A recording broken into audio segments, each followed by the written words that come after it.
What's up, everybody? John Eric Polai here with My MMA News, and today's guest just defeated Damir Ismagulov by unanimous decision at UFC Vegas 76, and that win moved today's guest up 5 spots in the official UFC lightweight rankings, now coming in as the number 10 contender in the world, Grant Dawson. Grant, thanks for doing this, man. Really appreciate the time, and congrats on the win. What a performance, man. Yeah, thank you. Thanks for having me on, and thank you for the congratulations. This was a huge win for me. This was obviously a big fight. This was definitely something that I wanted to go out there and show that I could compete against these high-level guys, and I think we got it done. So I'm very happy with the performance. Yeah, you definitely showed that off, that's for sure. I was going to say, such a great performance. Has it all sunk in now, the way how you went out and performed like that? It was really like an eye-opener for the rest of the lightweight division. I'm sure you got to be still thrilled about the performance. Yeah, I'm happy with the performance. I'm always my toughest critic, though, so we're definitely watched the fight back and kind of try to figure out what we could do better. I definitely think that it showed that I can compete against these high-level guys. One knocks on me before was that I hadn't fought anybody good, which isn't true, but just the common. Everybody knows how good Damir is. He understands how good that dude is, and to be able to go out there and do that shows what level I'm at.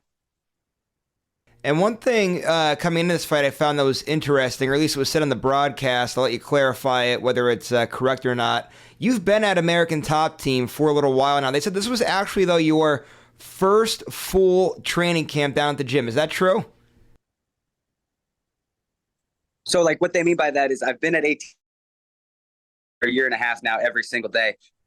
When I fought Mark Madsen, I took the fight on notice. When I fought Jared Gordon, I took the fight on 3 weeks' notice. For this fight, we had 10 weeks. We had a full 8-week camp. Everything was perfect, and I think you got to see what I can do with that much time with this team. Yeah, I was going to say, definitely was a fantastic performance there. Just how much did having that full training camp make the big impact on your performance when you actually had the time to study an opponent, get a full game plan and everything like that? It's huge, man. It's absolutely humongous. I went out there, other competition with shorter time and still performed. And you give me an entire camp to really get cut down and everything on point. I'm going to perform at the highest level. I'm going to be able to show that I can compete at that high level. And one of the things, too, that everybody's kind of been raving about, the big growth in your striking department since being at American Top Team. Just talk about that a little bit. I know this fight here, there were a lot of takedowns, the grappling, your bread and butter and all that, but just talk about the evolution of the striking department in your game since joining American Top Team. Yeah, I think a big is they have twice a week. My old super big on sparring. They weren't super big on there and moving around with MMA. It was more just a grappling gym. But at American, they're making me spar. They're getting me uncomfortable, and I'm competing against guys that are very, very good at what they do. So when I do, confidence builds in it. I think that's the thing that's changed since joining American, and I think the coaches are just better there.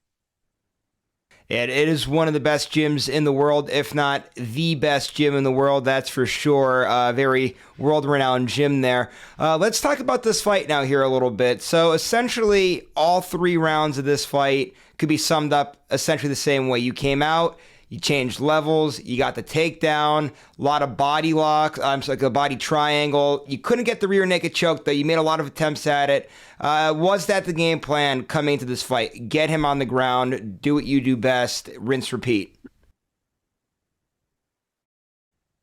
Yeah, that's pretty much the game plan for all my fights. I think the biggest part of it was just doing as much damage as possible while we were in those positions. Really hard to do damage while you're on the back.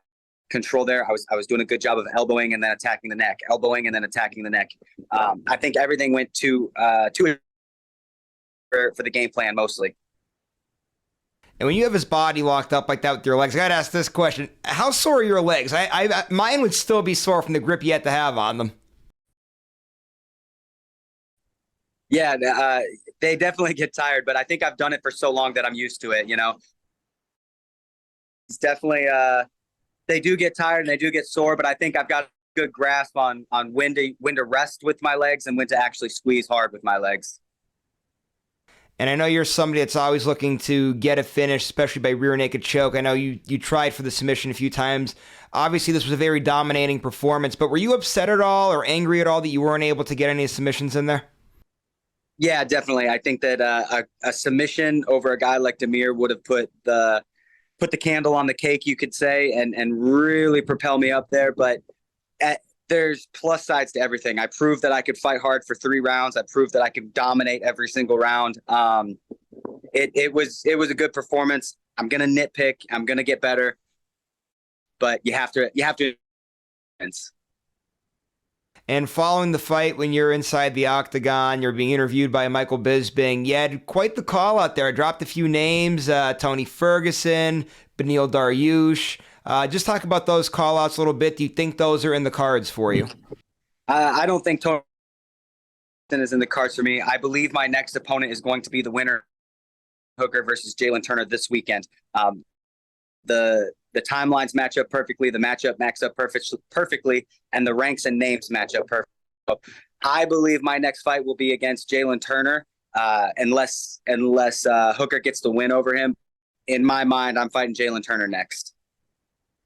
Well, I guess it's kind of like a good thing, that you kind of have, you keep your eyes on it, you kind of motivate it for that one and everything. But I did want to ask this question, though, too, along the lines of matchups and everything. You mentioned before about being at American Top Team. You're there every day for a year and a half now. You're working always. So when you have, these short notice fights that you've taken, not that big of a deal to jump in there because of the work that you're getting in every day down there. You're always prepared. If there ever is a bigger matchup that somebody does drop out of, are you willing to do something like that, given now that you are ranked number 10? When you're in the top 10, it gives you a little bit more leeway than it does when you're outside of it. Yeah, it depends on the matchup for sure, but the biggest thing it depends on is if I can make the weight. If I can comfortably make the weight and not risk missing weight again, then yes, I am definitely down for short notice. The only reason that I need these full camps is because of the weight cut. I missed weight against Madsen. I took the fight on 2 weeks' notice, missed the weight. I'm not making excuses about it. The only thing that I'm saying is I cannot afford to ever miss weight again. I made the UFC that I wouldn't, and I tend to keep that promise. But that is going to be me saying no to fights when the weight is going to be an issue. All right, so now you mentioned before about Jalen Turner, you believe will be the next matchup, or if Hooker is to get the win, it would be Dan Hooker. Rest of the year, as far as it playing out, though, do you think there's a timeline on anything like that? Do you want to get a fight in by the end of the year? Does it happen early next year? You would think it should happen by the end of the year with a timeline on it. Yeah, I think that November, December is kind of what we're looking at, which is perfectly fine with me. I don't do anything other than fight, so as long as they give me enough time to make the weight, I'm definitely down for whatever date. All right, man. Just one last thing before we wrap things up for the day here. Also, in your post-fight Octagon interview, you called your wife. It was very nice. You said, "I love you, bitch." Any feedback from the wife afterward? She slapped you for calling her a bitch on TV. Did she not care? No, she's tougher than nails, man. And we had this saying for a long time. I love your bitch ass. So, it was an inside joke. She got it. It was hilarious. And I definitely don't regret saying it. I got a good laugh out of it when you did it, though. That's for sure there, man. Really appreciate all the time here today. Just last thing before you head out, social media so people know where to follow you at. You have management, sponsorships, anything that you got to plug. Floor is yours, man. Take it away. Guys, follow me on Instagram and TikTok. On my TikTok, I'm doing this new series called Taking It to the UFC Using Fight IQ, where I kind of just walk young through how to make it, what to expect, what to do, what not. Things that I had to learn the hard way, things that a lot of fighters have to learn the hard way. Talking about a lot of those issues, so come check that out. If you have any questions, message me on Instagram or message me on TikTok. I try to respond to as many fans and fighters as I possibly can. So shoot me a message on there if you guys have any questions. Thanks, y'all.